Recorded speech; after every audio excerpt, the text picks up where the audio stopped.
أعوذ بالله من الشيطان الرجيم. بسم الله الرحمن الرحيم.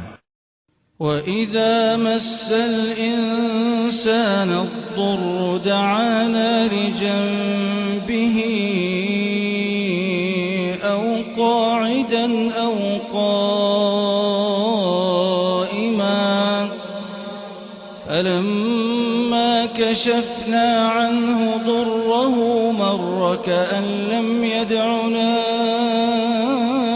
إلى ضر مسه كذلك زين للمسرفين ما كانوا يعملون ولقد أهلكنا القرون من قبلكم لما ظلموا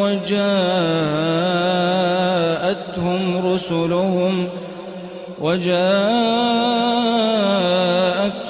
رسلهم بالبينات وما كانوا ليؤمنوا كذلك نجزي القوم المجرمين ثم جعلناكم خلائف